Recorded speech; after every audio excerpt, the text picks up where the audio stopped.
Awesome. Welcome everyone to listen to my little introduction of what is business analysis / business analyst, and how do we identify good BA candidates, which is crucial for a recruitment agency.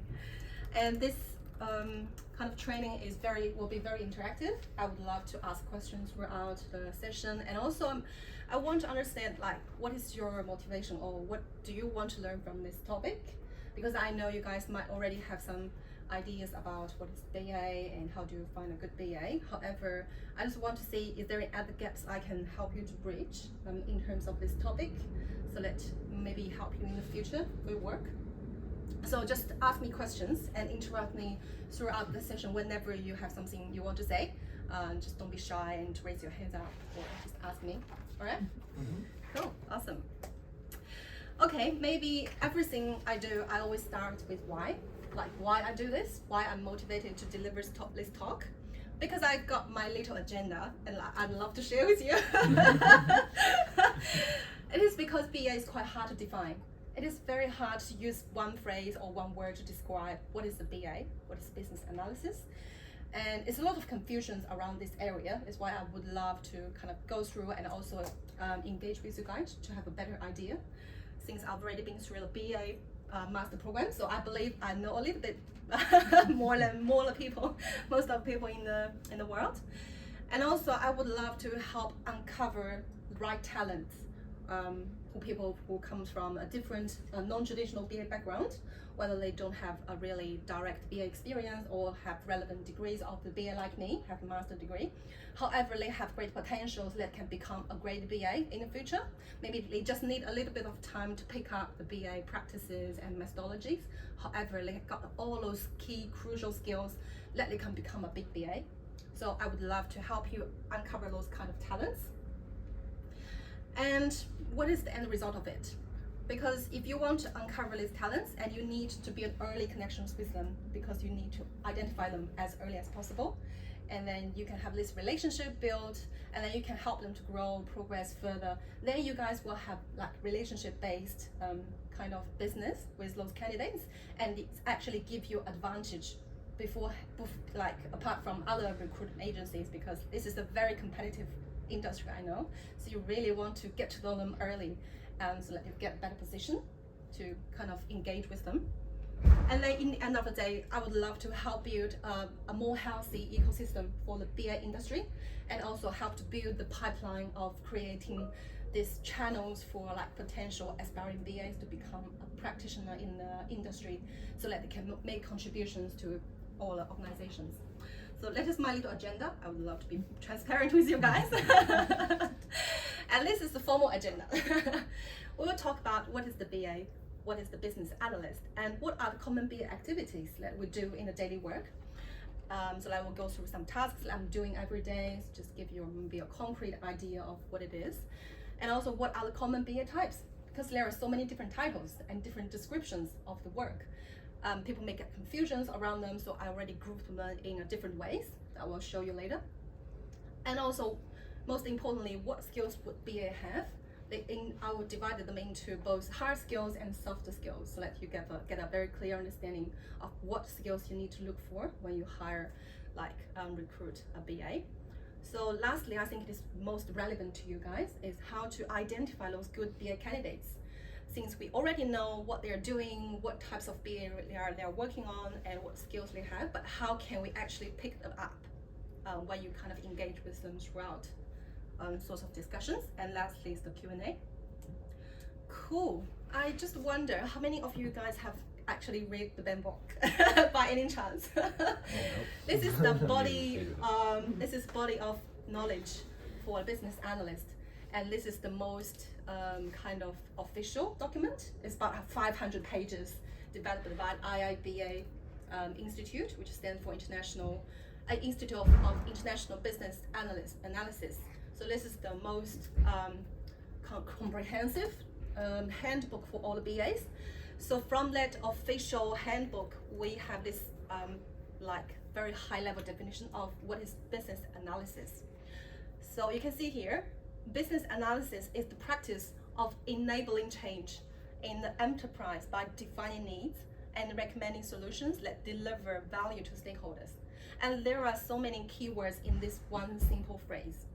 So enabling change, define needs, and recommending solutions are the three key pillars that BAs are doing all the time.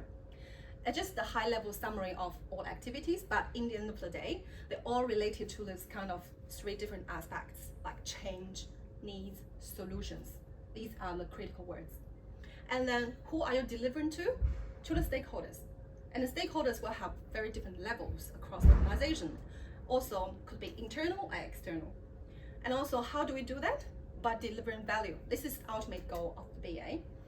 By enabling changes, we try to kind of meet the business goals, whether it is reduce the cost or improve productivity or gain more customers. There's always one goal that you want to achieve by implementing those changes. So that is the ultimate goal. BA need to keep in mind, like, where do we start from? Why do we do this? And to break it down to a little bit more granular, so the BA practices might be performed within a project or throughout the continuous improvement. We call it BAU, business as usual. So there are two different streams. And then we can also operate in different contexts, like some companies might deliver their project in Agile, like Scrum or Kanban, or they can deliver in the business like Waterfall, which was a more structured process from the beginning to the end. And it could also be in the context of business architecture or process management, process improvement. And also it could be different levels of initiatives. It could be very high level at the strategic level or at very low level, which is the operational level. So you can see that the scope of BA work is really, really wide. It can come across all single different departments and work of the organization. Any questions so far? Good. So, who is a business analyst? It's pretty simple now, since you already got understanding of what is business analysis. So BA is someone who performs business analysis tasks. However, someone who also performs business analysis tasks, you don't call it as a BA. It could be called as different names like consultant or system analyst or reporting analyst. Sometimes you can call, I don't know, maybe some Scrum Masters will do the same thing, or change management could do some of the BA tasks, or like a project manager, product owners, everybody can do some sort of BA analysis as long as it ties back to change, solution, and problems, those kind of keywords we just mentioned above. So you can probably, will be easier for you guys to identify someone who may be a potential business analyst. So, what are the daily activities that BA perform every day? And there are different streams, depending on the context that we mentioned before, earlier. So you could be working on enterprise problems and goals, which is to define the problem using different techniques like 5 whys, or we use fishbone diagrams to identify the root causes of the problem, so that people are able to work on it and have alignment on what is the strategy direction we need to go. Also, to a project level, you're probably analyzing the needs for a customer, for a group of customers. For example, for a text as application, you might to identify who are users and what are you going to use the application for, and then you will be able to provide solutions and implement them in your product. And also strategies, driving changes, and facilitating stakeholder collaboration. That is very high level, I understand, but however, my daily job is actually a lot of facilitating. Like I facilitate those, for example, requirements walkthroughs. I've collected a bunch of requirements, then I organize the engineers, the stakeholders, the business owners together, just to walk through those requirements and show them, hey, look, this is what I gathered. How do you think about that? Do you think it's anything missing or anything is not correct? So always organize those different topics, or sometimes organize a workshop to define the process, like how do you do the recruitment process from the beginning to the end. Then let's map it on the program process diagram and then validate with your stakeholders. So these are all kind of activities that we perform every day, every single day. But interesting thing about a BA is that every day we do different things, and you never know what you're going to work on tomorrow. It all depends on the work stream and the progress you have made, and also the feedback from your stakeholders. So it could be ever changing. It's quite interesting to me. All right, BA types. it's another interesting thing. I actually posted on my own social media to people, and some people commented to me that, oh, this is the first time I know so clearly about all the types of BA because there are so many different names. And I break them down into different aspects.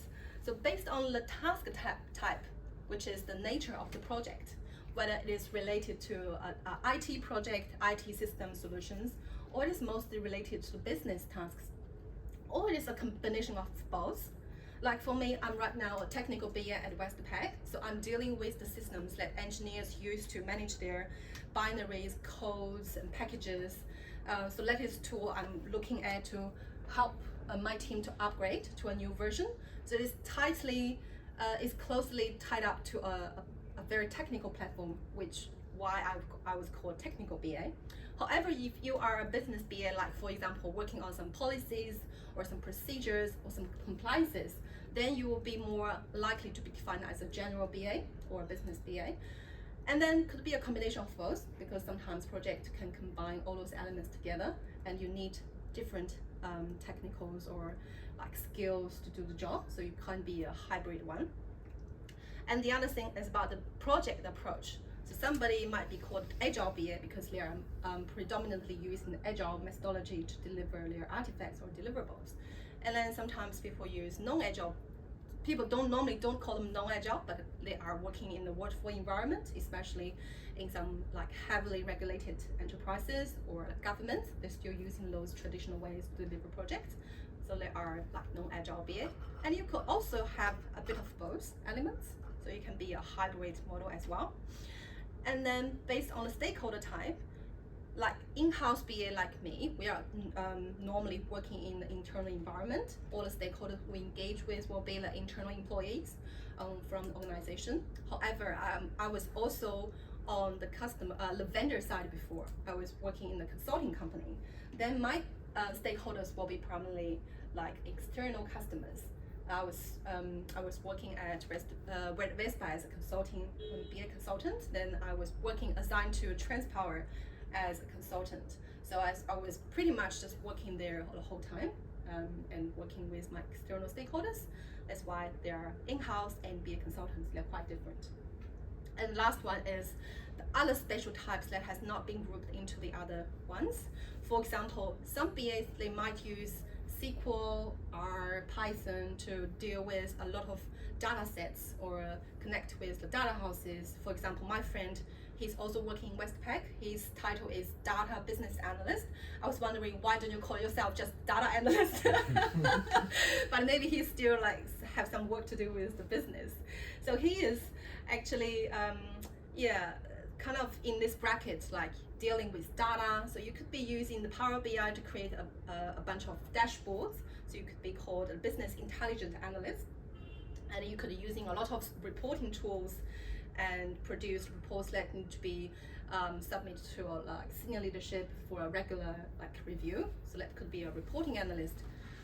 Actually, my previous work at Transpower is sort of like reporting analyst, because I'm creating a lot of financial reports for my stakeholders, who are general senior managers from like the delivery team or the implementation teams, doing all those kind of stuff using Excel, which is pretty basic, but it's actually very powerful. The other one is process related. So process is a big thing in business analyst world. There's a specific title for that, is the business improvement analyst. And I've got a friend who works in ACC. She has been trained through all those practices like Six Sigma and Lean, those kind of things. So they are primarily like trying to improve the productivity by optimizing the processes within the business. So they are called business improvement analyst or business process analyst. And then there are some performance related. It's also kind of process related, but they are focusing on the metrics. How do we measure the success of the business? And how do we define those metrics? And how do we evaluate those metrics? So these could be called business performance analyst. And then the last one is the tool specific, because there are so many different platforms, different tools, and sometimes we need to have a specialized domain knowledge or technical knowledge to be able to conduct those BA work. So for example, like Salesforce BA is something is quite common these days because a lot of companies are adopting Salesforce and they need someone who has the knowledge of Salesforce to be able to implement those solutions. And sometimes they could also be called like functional consultant, whatever. It's more related to the business side rather than the development side. So yeah, there are a lot of more tool-specific roles for BA. So you can see BA really spans across a lot of different directions, and it could be really confusing. So hopefully these kind of charts help you understand what are the different types better. The BA. Yeah, that's great. I haven't seen anything like that before as well. This is original. Definitely sell that. So next time when your customers are asking you how to help them to source a BA, you can ask them, hey, look, what type of BA do you look for? So as a BA, would you mostly specify, like specialize in one area? So like, would you be more of a technical, or would you cross between all of those pending your experience or your interest? Well, I guess this depends on individuals. So I think most of the BAs, they either prefers to be a business BA or a technical BA. Okay. Normally they won't be happy to do everything because they always have their own focus and their own interests. However, I might be the one type of BA that I would love to have a balance, like a hybrid model, because I'm both interested in business and technical stuff. I don't believe either side of things can do the whole work, because without the technology, you can't have a very successful business. But without business to be grounded, the IT actually can do something that is not connecting back to the purpose of the business. So I personally believe if you want to be a great BA, you should have all those kind of elements mingled together rather than leaning heavily towards one direction. So could a company potentially have two BAs, one doing more the business intelligence work, I guess, about the improvement in the day-to-day, and then you have another BA who then they speak to each other and do the technical side? Would that be a common thing in big businesses? Or? Yeah, I believe normally, as I mentioned earlier, the business intelligence analysts, they're more tied up to the BAU stuff, like business as usual. So the daily operations, they generate data and they generate insights from those data. But however, those technical BA or maybe general BA, they're more focused on the change side. They're working in the project team rather than a BAU team. So they probably won't be in the same group actually, like those BI and those BAs. There will be different teams. However, sometimes, like taking Westpac as an example again, we have another project that needs two contractor BAs, and we interviewed 5 of them. There are people like a genuine BA, they start from a proper BA job, and someone are actually changing from their previous roles as developers or testers. And you can see very clearly that they divided into 2 directions. So we actually want to hire one more genuine BA and the other one with a deeper technical background, so they can work together and to compensate each other's like advantage or strengths and weaknesses. Will be a good combination. Yeah. So it's quite flexible depending on the company. How do they want to like position those BAs in the most appropriate way? I think the key thing you mentioned is that it's enabling business change, enabling change.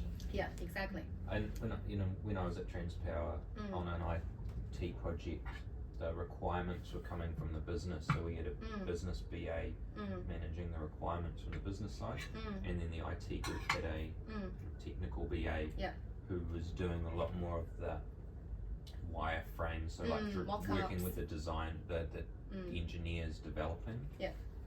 And sort of had an understanding of that side of things. I mean, you could potentially have one BA do both of those things, and sometimes it can cause problems when you've got more people.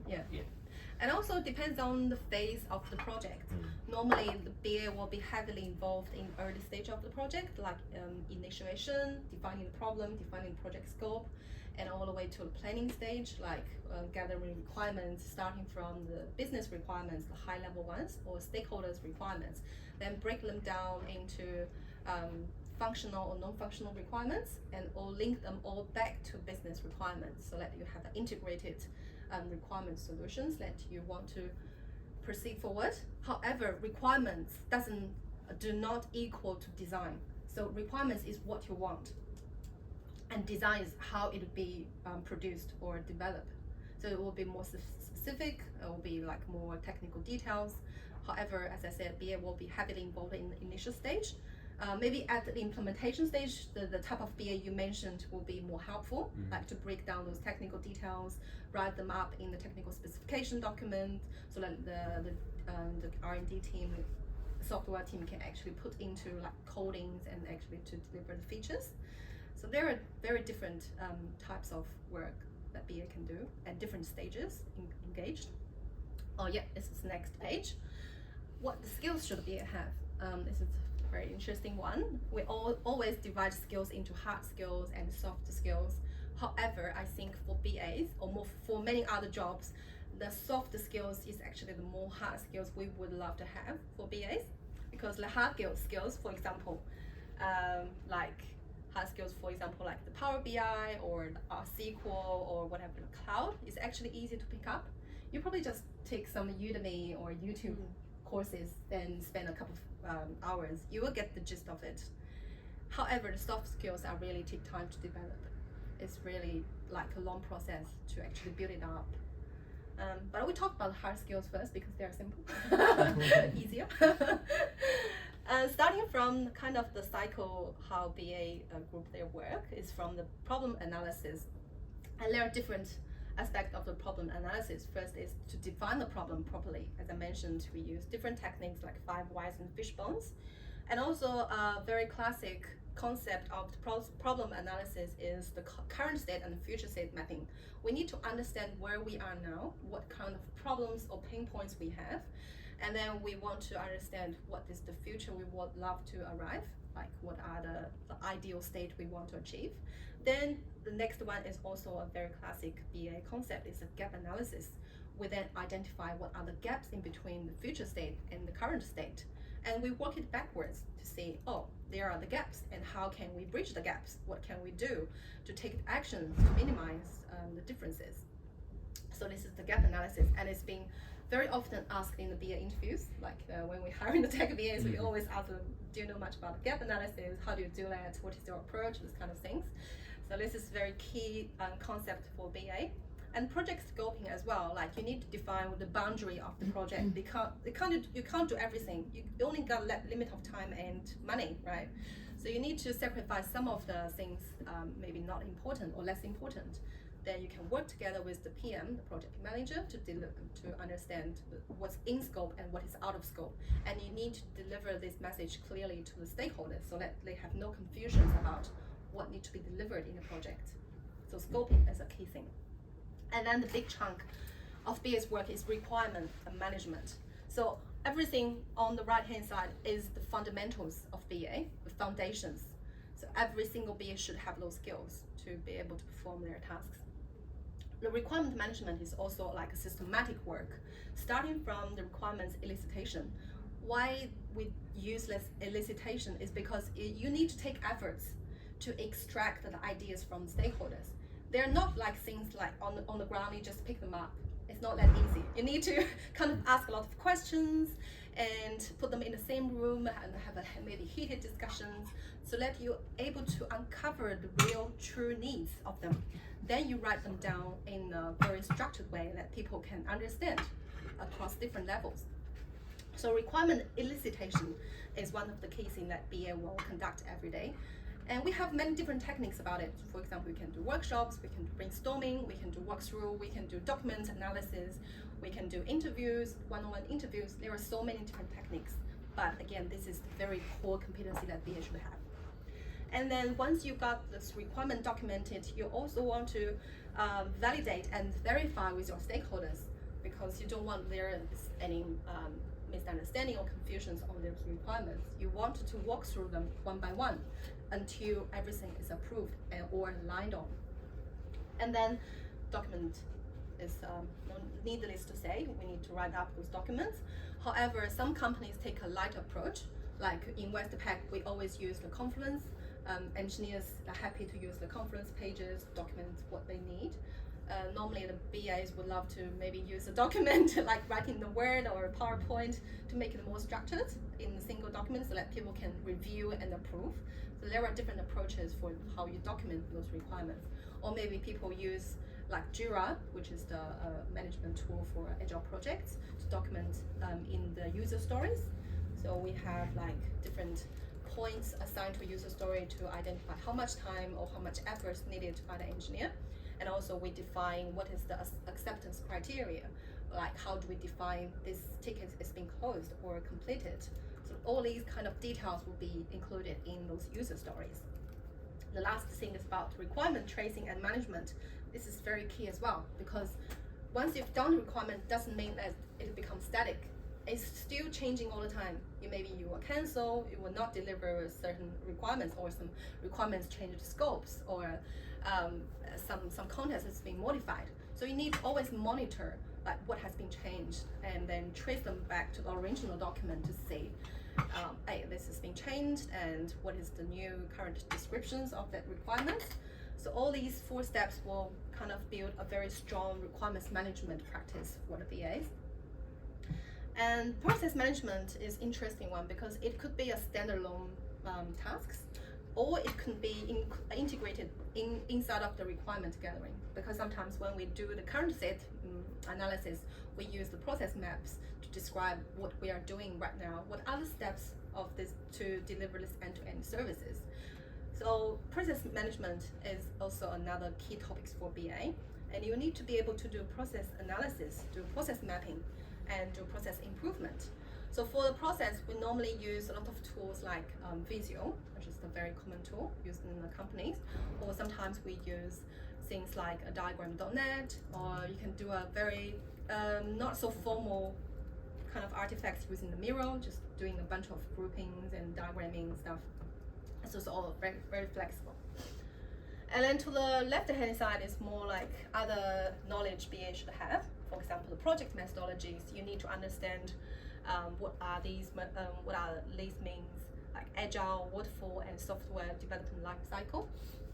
The SDLC one is also quite oftenly asked by the interviewers. Like you want to understand whether you have an idea of the life cycle, how people develop a piece of software, a product, or sometimes they call it project management life cycle. It's slightly different. It's more from a project management point of view, but SDLC is definitely a key knowledge that BA should have. And the other things will be nice, maybe nice to have, maybe sometimes people like will have more emphasis on it, is like domain knowledge.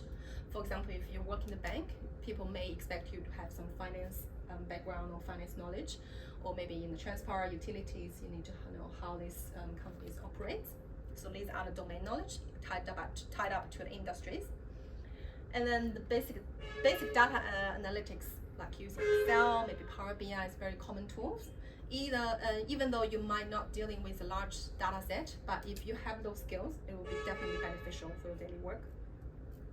And then basic project management skills, risk management skills, finance knowledge, to be able to, because one important document is business case. Sometimes you want to apply for a budget to do a project, and some BAs might help with building up that business case. And one key section in that business case is calculating how much money you want to spend, how do you budget for the project, and what is the return on it, like ROI. Is it worthwhile doing? Is it beneficial? So you need to understand a little bit more how to calculate like the NPV, net price, present value, yeah. Thank you for that. So all these kind of things, or IRR, whatever. Yeah, you need to understand a bit about the concept, what it is. And last two is the product design skills. Like it is crossover with UX design. So we all use those human-centered designing concepts like persona, design thinking, customer journey map, trying to emphasize our users from their perspective and understand what they might need to have as the features for product.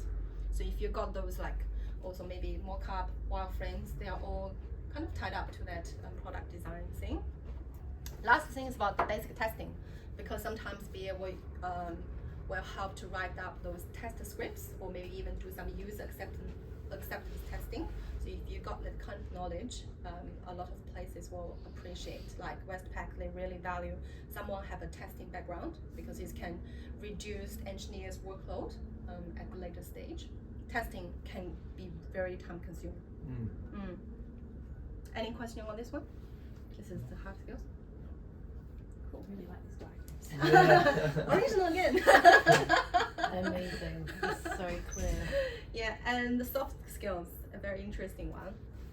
A lot of people are talking about communication skills. It is actually useful for any kind of roles. It consists of writing, speaking, listening, and non-verbal language. So personally, I think for BA, listening is the first thing. Because if you don't understand the other person, what they're really talking about, what are they thinking, you can't actually do anything about it, even though you maybe write a fabulous article, but you can't understand the people. You don't understand their needs. Hence, you can't gather or elicit the most accurate requirements.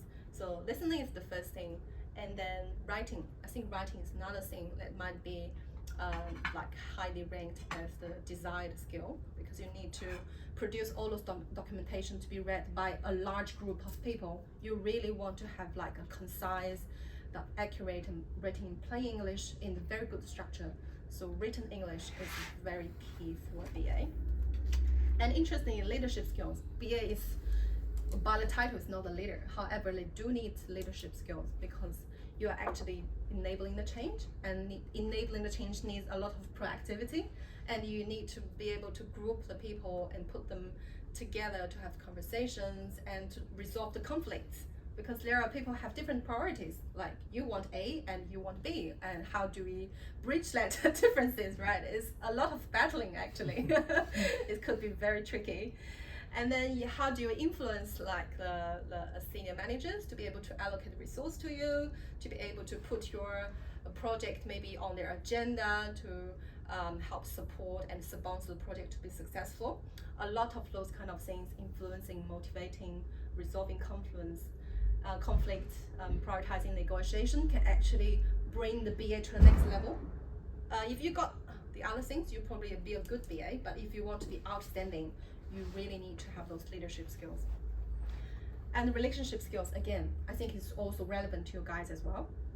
So how do you build up your trust? How do you build rapport with people that you just get to know them, and to be able to kind of have a better collaboration at the later stage? So you actually need to invest the time at the initial stage to be able to get to know them, get to know their style, how to collaborate with them better, what kind of styles they prefer, and how to approach them even. Like, do they prefer emails, prefer like Teams meeting, or a text or phone call? Everyone is different, right?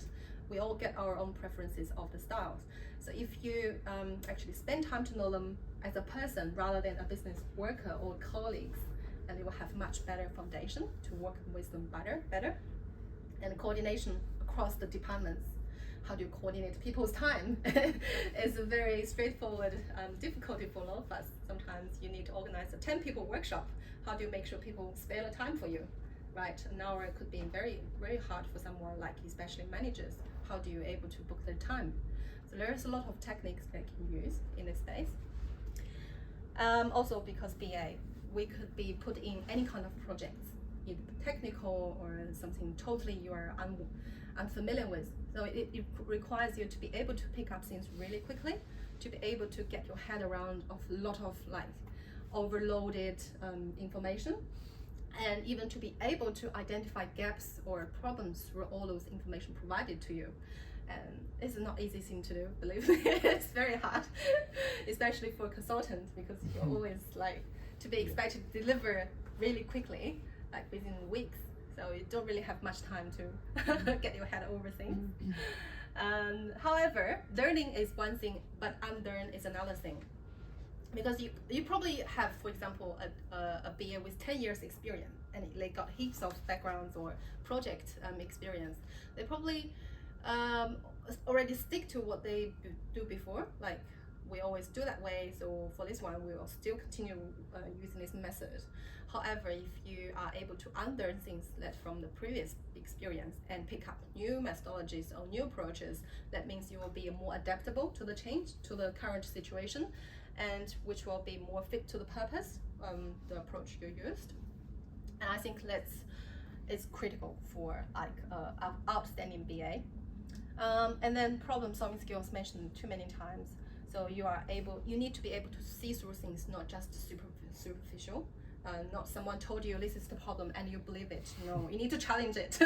You need to think through whether is this correct? Where do they come from? What is the evidence or data they have been supporting this argument, right? You need to think things behind and see through. And also, we want to solve problem creatively. Like sometimes there probably no any practice in place, or there's no templates at all. The stakeholders want something to be delivered to them, and then you need to be creative, like trying to source what are might be, for example, the diagrams or the charts, or maybe just a report to summarize all the key points leading to them. So just be creative is quite important. And yeah, thinking skills, I already touched on that. Critical thinking, really important. Always challenging like the status quo. Don't believe in anything, like no assumptions. Always need to validate the understanding of things. And you need very logical thinking, need to be able to put things in a logical, structured way so that people are really easy to follow. Always start from the high level picture, then break them down into different elements so that people will be easy to pick up your ideas. Yeah, big picture thinking, don't always bury yourself in those details, because if you don't have overall understanding of the problem, you're probably just solving the trivial problems and not actually reaching to the core. Yeah, thinking of the box, the same to creativity, the same thing. Collaboration skills, not to mention cross departments, cross roles, cross organizations. Yeah, so these are BA soft skills, lots of them. No one probably can master all of them, so we are probably able to do good at some aspects, but we still need to improve in other aspects. So it's a lifelong learning process, I'd say. Yeah. Any questions on this one? Good. No. Yeah, I will send the slides to you. Yeah. I will send this to you so you guys can have time to review. Thank you. Amazing. Okay, the fun part. How do you identify good BA candidates? So can I ask you a question? How do you do this right now? What kind of techniques or criteria do you guys do? I'm not answering this one. Probably go by people telling me that they're good experience, I guess, from people who've used them before. Yeah. Kim and Johnny. Kim. Yeah. What is your tips and tricks? I normally sort of look at what the client is looking for, and then try and sort of match up some areas, because obviously, like you said, not everyone's going to have tick every box, so to speak, but try and get, so say for example it's process, try and get examples of where they've been in process related roles before, and then just go from there. But so you're matching the skills that is required from the on hiring the CV. company. Yeah, and then going out to speak to people to then dig a little bit deeper. So you normally review their CVs first, or do you like talk to them? CVs first normally, normally a CV first, and then chat to them and sort of ask them more questions that are sort of related to the roles. Or the role, sorry. Cool. Do you have anything, Eddie? Yeah, I guess I'd be in the same boat, looking at the CV first. I guess you want to look for people with more experience, maybe people who've done a couple of contracts, assuming you're looking for a contractor, people who've jumped around but not too much. Cool. So I guess a question from me is like, how much do you rely on your gut feeling? Yeah, heaps. So we've been talking about yesterday. So, really? Okay. So for me, I think if I look at a CV and I see someone's done a bunch of jobs and it talks about their, you want to look for keywords, you want to look for the key things, requirements, stakeholder engagement, elicitation, documentation, those things. Yeah. But then if I meet someone or talk to them and I don't feel that they have the soft skills, right. for me that's a big a big Question mark. challenge.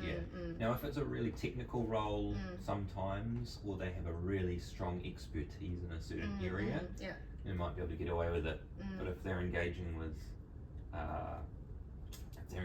stakeholders or business people, and they need to do the things that you talked about, run workshops or elicit information, then they have to have those soft skills. Yes. Because otherwise they just won't be effective as effective as they could be. Yeah. They also need to be able to get on with people. They need to be able to work in project teams. Exactly. So some people can write a big CV and have all the stuff in the world and all the things that they do. Tick all the boxes, I'd rather, like you said, I think rather have someone who's a smart person, who's able to engage with people, work hard, and then they can learn some of the skills. But you still need to have the core. Foundation. The core foundation. Exactly. Like, or the right side of the hard skills, remember? And it's interesting because when you were talking about workshops, running workshops or eliciting requirements, and if you sometimes do those and you have stakeholders who Transpower is an example of that for me, and you're dealing with electrical engineers who are big brain people, but they can't communicate what they actually need because they're so used to just doing it. You really need to work through that, and it takes quite a lot of soft skills. It is. Yeah. Need a lot of listening and asking good questions. Yeah. So here's my version of how to identify good candidates. I think you guys already touched on a lot of good stuff, but I just organize in a way that I think is easy to pick up. Are they proactive? Do they always waiting, or do they actually approach you directly and trying to engage you, follow up with you? So I think this is one thing that BA really need. You need to be proactively chasing up people and pushing, like progressing things forward. Otherwise, you can't just wait for people to give you the guidance. Be a BA, need to be very proactive. I think this is one thing you maybe can have a bit of feeling of. Are they responsive? I think this is a mutual way. For example, when I'm dealing with a recruitment agency like you guys, I really appreciate someone like reply to my messages very quickly, because I want to know what is happening and what should I do for it to get the job. And vice versa, if candidates actually don't really reply to your messages or calls, maybe they're not keen. I think it's pretty common. Many people they prefer not to work with the agencies. They would prefer to do themselves. However, if someone really responsive to you guys, I think that's maybe a good signal to you that he's really keen or she's really keen to collaborate with you guys. And are they inquisitive? Important as well. As I mentioned, a BA need to be listening and asking questions. So, which I think this actually reviews how curious they are. Because being a good BA, you need to be very, very curious about things. You want to understand why things are happening. You want to understand why the problem is what it is now and how we can resolve it.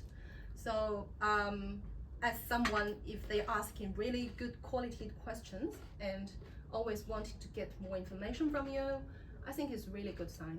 And especially when you're doing the interviews, like for me, I think my style is I always prepare at least 10 questions when I prepare for my interviews. Even though they may give me only 10 minutes also to ask them, it's not a good sign. I don't like it. I would prefer more conversational, like back and forth communications, kind of style. So I always prepare those list of questions, which means you have already done your research, your homework. You already know this to a certain depth, so that you are able to raise up those good quality questions. And this is something really, I think, important for BA. So if people ask you questions, you'll be very glad. They might be a good candidate. And then, are they easy to talk to? I guess it's also an important thing. Easy to talk to, which could mean different ways. Like, for example, are they easily to be understood? Do they articulate things, complex things very easily? Do they have a structured way to to walk through their ideas? Because for a BA, you need to communicate with so many people. If you don't have that skills to kind of convert information in a very easily digested way, it could be very hard for your stakeholders to understand you. And it's the same thing for the for you guys. Like if someone can't really explain what they are good at, or what the strengths are, what kind of project they have done, what are their skills, they might be quite hard to work with for the stakeholders. So someone articulates things easy and get their message across very easily is important. And then, do they know what they want? I think for someone who is trying to find their next role, it's quite important that they have a clear idea of what they want. For example, what kind of organizations or environments they prefer, what kind of salary levels they want to have, and what is the reason they want to quit their current job and looking for a new one. So if they don't really have a clear understanding of what they want, they probably need a bit of work on that. Either you guys help them to figure out what is available in the market, or they have to spend some time to actually figure out themselves. Otherwise, without very clear requirements, like doing any project, if you don't have requirements, you can't do the work. You need to understand exactly what you want. Like when I deal with work with Johnny or Tim, I have a very specific requirements. I've got my like salary targets, and I've got my target industries, target roles. I think it is very important to have a clear understanding of what you want. And then are they respectful? I know being a recruitment agency, you could encounter all sorts of people. Some people may not be very polite, right? Oh, you're a recruitment agency, don't call me. No one ever says that. Hopefully you guys didn't encounter that too much often. And maybe sometimes you send messages on LinkedIn, nobody will reply. Yeah. It could be very common, right? But however, I think everyone deserves respect, no matter whether you're on the sales side or you're on the customer side. Everyone deserves respect. So if they show the respect to you, I think it is really good sign like that person is a nice person, a kind person that is happy to work with anyone, that has a very open-minded and not to judge. I think it's very critical. Do they have good reputation? This is a very interesting one. Since we are in New Zealand and in Wellington, it's really important that you have good reputation. Right? I don't know, how do you guys kind of normally to do your due diligence to check whether they have like good name out there or I think it's Cyber stalking. it's LinkedIn? Basically through Kim. Yeah. Wow. She has spies everywhere. Yeah. I'm just curious, like how do you guys do that? something that comes with it. I think a little bit of it comes with experience, because you meet a whole lot of people, or you've got the scars from people. You know, you might have placed someone and it might not have worked out, or you might have heard through it, or you might have worked with them. Like you say, Wellington's pretty small. I think your gut as well, like when you meet someone, you can kind of tell if, like, I don't know, maybe not necessarily their reputation, but oh, I didn't kind of like that person, you know, and you sort of, we discussed that amongst ourselves and actually have a reason to not like it. Can't just be, I didn't like their jacket or whatever, you know.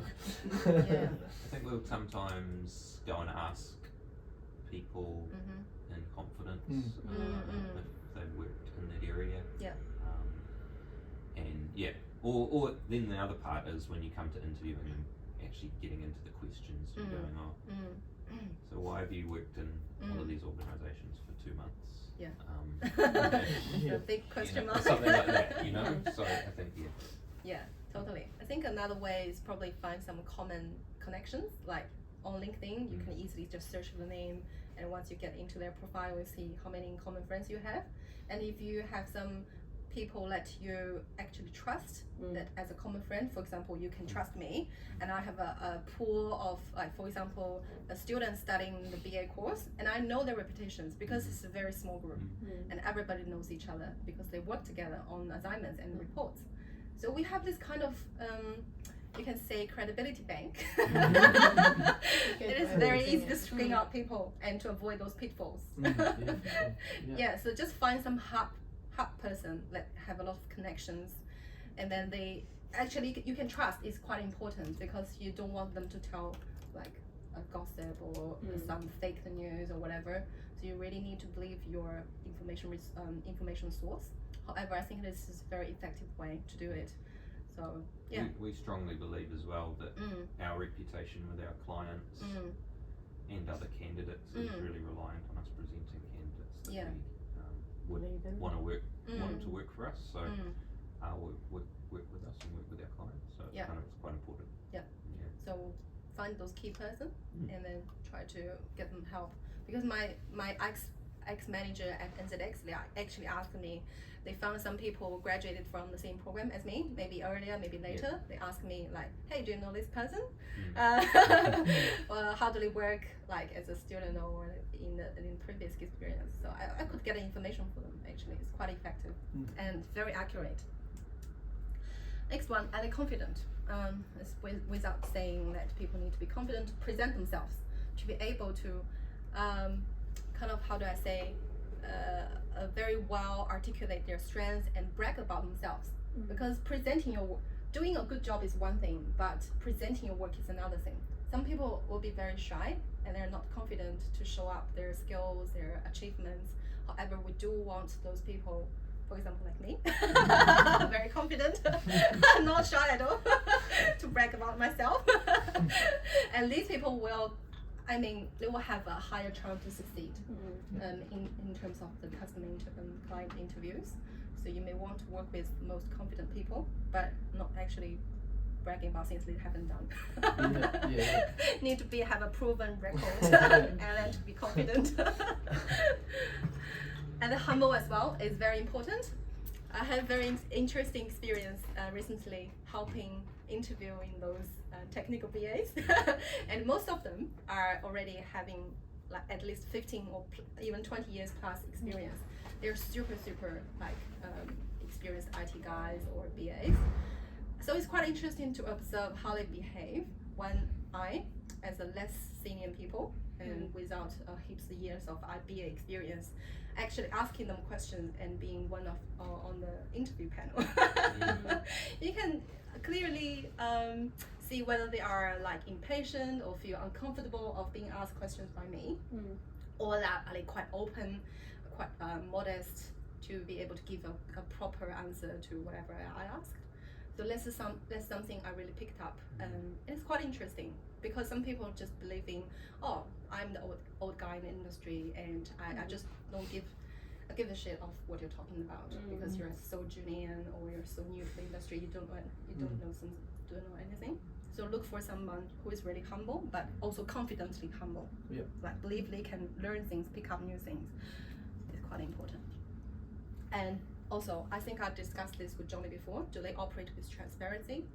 Because we want honest people. We want to know like what are they working on, or maybe with other agencies on progressing some of the opportunities, and are they open about it? Are they able to kind of communicate clearly what they are working on other things, so that you will be able to make a judgment on the situation, right? So we really want to work with someone who's very transparent, very honest, and not afraid to kind of bring up issues, like bring up on the table so that we can resolve them. Is really important, I think. So these are my own tricks. Like for example, it's not just picking up candidates, it's also picking up friends for myself. It's the same metrics, you know. You really want to work with people who have those attributes, right? It will be like a really deep relationship or long-term friends. If they have those qualities, it will be very enjoyable to stay with them. And then trust your gut feeling. I think something is wrong, you probably will feel it anyway. All right, that's my content. And then I've got a little session to promote my newly set up BA Meetup. This was created last Sunday. And the idea was that I was running a Chinese social media and I've already got over 5,000 followers within 3.5 months. And because I was promoting some events on that platform, but I think why don't I just use Meetup to broadcast that events, because I invited Australian lady who has 20 plus years of BA experience, and she used to be the IRBA Australian's national board member. I think it's a great opportunity for more people to be able to listen to her talk. Then I created this meetup last Sunday, and I actually facilitated the session last night, 8 o'clock. And we actually got 74 people registered for that event. Wow. 52 people turned up, and then we have more than 40 people stayed until the last minute with us. And we have 114 members for the meetup group, only with less than 1 week. Amazing. I was personally really amazed by that I was actually overwhelmed by kind of the enthusiasm of the group. I think because we have very clearly defined target audience who are aspiring BAs, who is trying to transition into a BA, but they couldn't find a way or couldn't find an effective channel to do that. Most of them, they actually already got a lot of experience, like in marketing, in policy advising, or accounting, or doing other sort of things. They are very experienced. They just need an opportunity or a channel to be able to do a business analyst work. So that's why we create this BA meetup group, and everyone is welcome to join it, because you will know a lot of awesome people and very passionate and very driven. I can send you the links later. But you can also keep that these slides. You can just scan it. And also because we have all those sessions, that's why I kind of do the recording, because we want to produce content that has values in it, so that more people can actually benefit from those contents. That's why we create this YouTube channel to upload all the recordings from the meetings, meetups, activities to that channel. So welcome to subscribe to. I'm building my social media empire. Get my kids on that. Yeah. Future BAs. Yeah. All right. So that's my introduction. Hopefully you guys have learned something useful. So good. Thank you. Honestly, if I'd had you at school 20 years ago, it's inspiring. Right, wow. Yeah, thank you so much. We got a few minutes. If you have any other questions, feel free to ask me, or you have my contact. You can just flip me an email or connect me on LinkedIn. You are welcome. I guess. Don't want to be recruited you. I think it's interesting you talk about getting trying to BAs or new BAs trying to come through, because it is an in-demand role, and I think our clients, part of our role is to try and encourage our clients to take a punt on someone who may not have the experience of the hard skills but has the soft skills, and so I guess how would you recommend we do that in a, I suppose, like I think maybe a good way is to asking them, do they have that kind of experience before? Like, for example, in maybe other roles, not BA roles, or maybe a similar roles, that they hired someone from a non-traditional background, or someone who haven't done this role before, and it proves to be really successful. Just ask them, do they have that kind of experience? Or maybe ask them whether they hired someone that looks fabulous from their CV, from their previous project, but turned out to be a failure of false employment. So I guess starting from their own experience will be more convincing than you provide some external examples to them. Just make them reflect on that. Yeah. I mean, it's a journey, right? It's not like overnight thing that people will be confident with someone who just stepped into the industry like me. Like 2 years ago when I approached some of the agencies, they say, no, you're not qualified yet. You don't really have the experience. I say, yeah, no problem. Wait until 1 or 2 years. I will prove that I'm more than qualified for this role. So I think I did that. Yeah. So you should really need to actually look into the underlying competencies of someone rather than like what they have done, because it is a problem that people sometimes don't know how to describe or present their skills on the CV. They probably got a lot of good stuff, but they just don't know how to describe it, which is a shame. Yeah. So I mean, it's difficult. It's difficult, but some people really deserve a chance, I guess. If you have got someone who has got, so say we find someone who has got amazing soft skills, from a client, so a client would be keen to try and give them a chance. What advice would you give to the client to help support that person coming in who has, like you said, the softer skills which are more important versus the hard skills? What would you say would they to support them into becoming an amazing BA? I've got that. I actually delivered another talk the other day on, I think last week, 26th of January.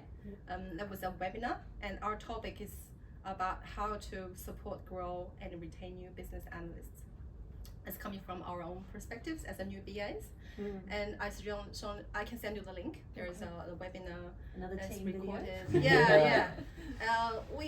It was another amazing. I'm not bragging. Another amazing event. We have about 100 people attended.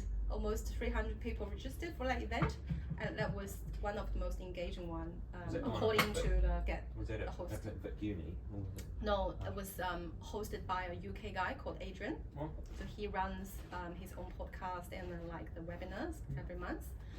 Yeah, it was a great session and a lot of engagements with people. So I think one important thing is that to recognize ability, but also to recognize their things that need to be improved, and provide a lot of support by mentoring and helping them up to speed from experienced BAs, because you actually still need to build the foundation of all those BA techniques like requirements. How can you build up the documentation? Can you map the process? I think before the company hiring that person who doesn't have a BA background, one thing is really important to see whether they have actually put into action trying to convert themselves into a BA.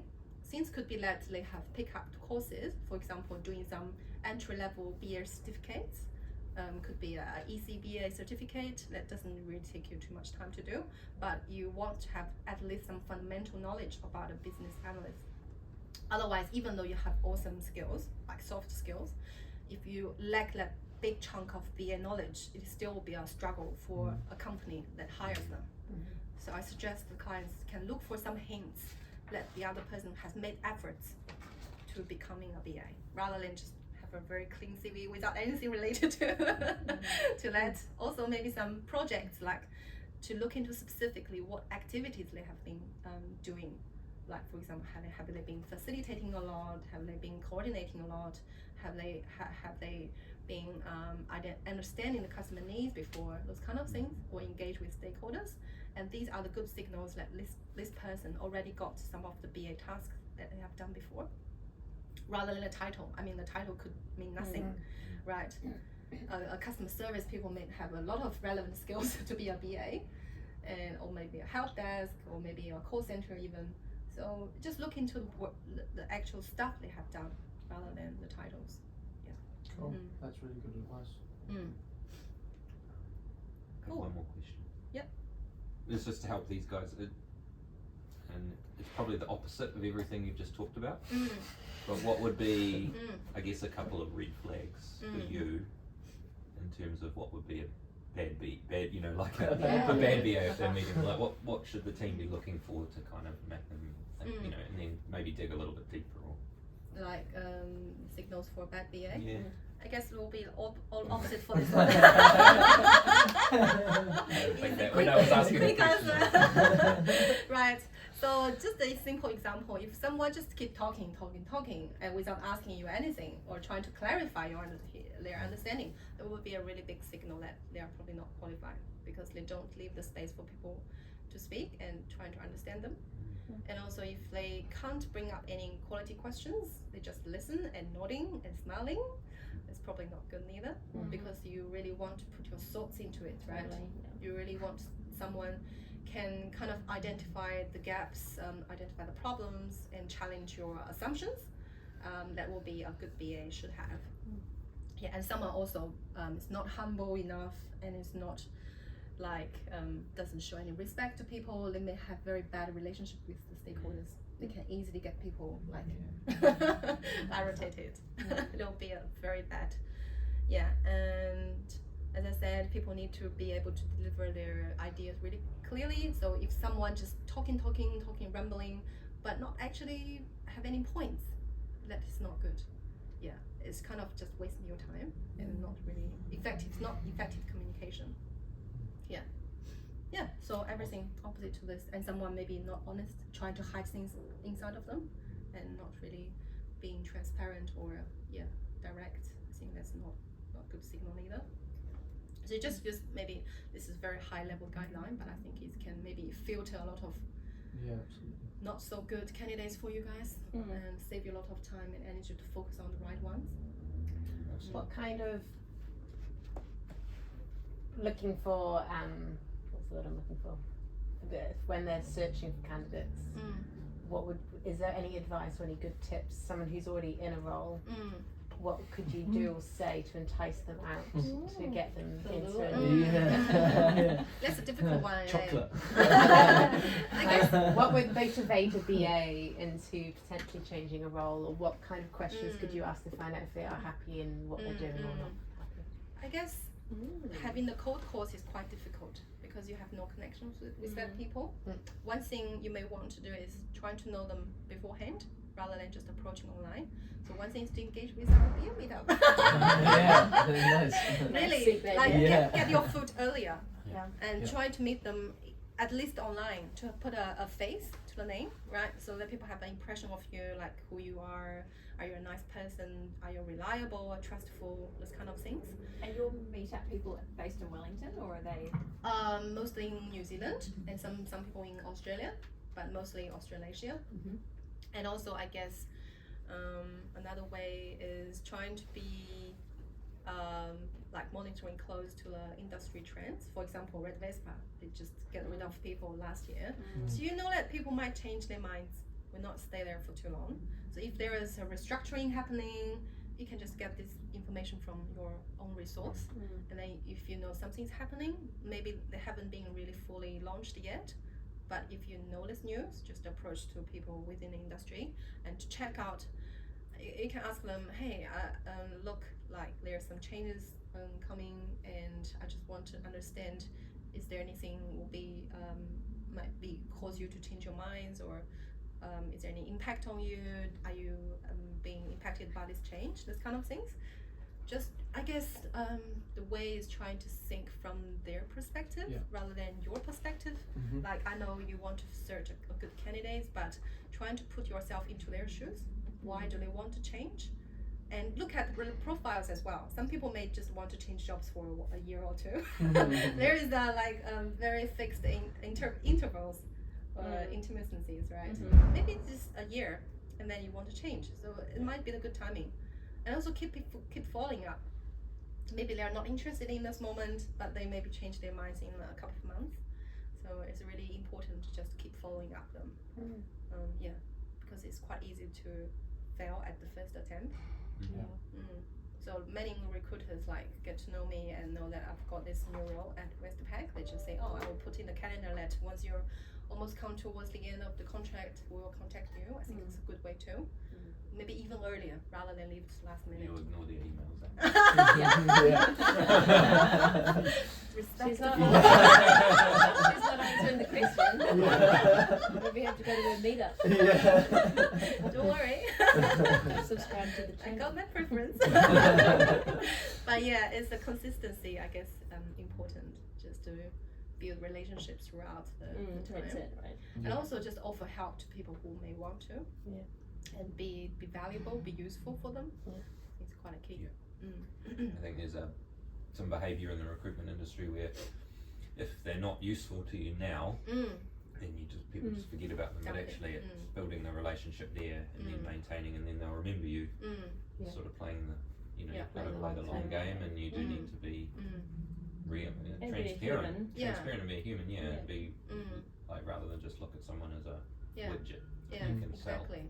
Because from your side as a recruitment agency, you've got a lot of insights that we don't have access to, like what is the market trend, what is the current salary band, what is the current kind of types of BAs people are hiring or skills they're looking for. You can actually provide those valuable insights to the candidates, potential candidates, that could be really useful, and I think they will appreciate that kind of information. So it's all the same thing stuff, right? It's the same sort of relationships. I had a question around, and excuse me if you covered it when I jumped out, but if you get a request from a client for a BA and they maybe don't know what they want, and not the person that's going to be directly involved in the process or the project, what kind of leading questions can you ask to get a bit more of an idea about what they want, other than like the really obvious questions? I guess it's tied back to what they want to use the BA for. The why. Try to understand what kind of project they're hiring the BA for, and what kind of the tasks or departments they will be allocated to, so that you will be able to work out yourself using my content what type of BAs or what type of skills they need. And actually for that role, just always go back to the ranging. What's their motivation? What's actually looking for to solve any kind of problems? That will give you a good idea of what kind of person will be suitable. I think. And also on that, I think I kind of already know the answer to the question, but some people talk to me a lot about, particularly at this time of year and as we get closer to the end of June, people like want resources for a really short period of time. And a lot of the feedback comes back is that they don't want to look at that because they don't think it's achievable to be successful, and obviously particularly as contractors that then becomes your reputation and things. Do you think there's like a not a way to convince people to go and do it, but a sort of a way to connect with someone and kind of get them, because obviously clients want to hire someone for a certain period of time, they've got the budget, they need the work to get done. Is there a way that you can kind of talk to a BA about getting them on board with something that not going to set them up to fail, but that they may not deliver? Maybe you say there's a risk that the project couldn't be done successfully? That they as a BA going into a short-term gig wouldn't be able to deliver what they need to do within that short period of time. Okay, so it might be a short contract? Yeah, exactly. It's like 3 or less than 6 months? Yeah. Well, I guess don't be limited by the criteria, because there are always people looking for short gigs. You just need to find out those people who want short gigs, right? There are people definitely who want longer contracts, but there must be circumstances that people only have 3 months or 5 months available. And then you just keep looking, I guess, for those suitable candidates who are happy to do these short-term gigs. And some people may not want to be responsible for the end result. Yeah, for sure. They just want to be there, earn some money, right? Yeah. Everyone got different motivation. So you can just be transparent with them. I guess you don't need to hide the actual situation or something like that. You just need to find a perfect match from the supplier and provider. Yeah, that's the key thing. Never assume what the other side is thinking. Not everyone wants a long-term contract. Working from home comes up a lot. What's your opinion on BAs being able to work from home, and in terms of percentage-wise, do you think it's good that they can do 2 days a week at home or 3 days a week at home? How much do you think they need to be in office to speak with stakeholders? Well, again, it depends on the style of the team. Some teams are set up to be able to work remotely. Like I am in a team that people are happy for me to work remotely all the time at home, because everyone, including engineers, are working from home, and half of the team was split, and half in Auckland and half in Wellington, so we always meet online. Doesn't change if you work from home or work in the office, and depends on the policy of the company. Some policies like requires people to be in the office at least 3 days a week or even 5 days a week, like Henry. They require people to be working there all the time. So yeah, it all depends on the policies. I guess from the BA's perspective, if there is an environment set up or the culture is can accommodate this kind of operating model, I'm more than happy to work from home remotely. Sometimes it's even more efficient for me, I guess, in a way, because in the office you could be interrupted by a lot of stuff, like people come to talk to you and have a long chat and you get nothing done, right? Or there are a lot of background noises, you can't focusing on your work. So it could be actually more effective, more productive when you work from home. However, I personally value the interaction with human beings, to see people in the real person, and like you guys, I catch up and have a talk with you guys, that energize me.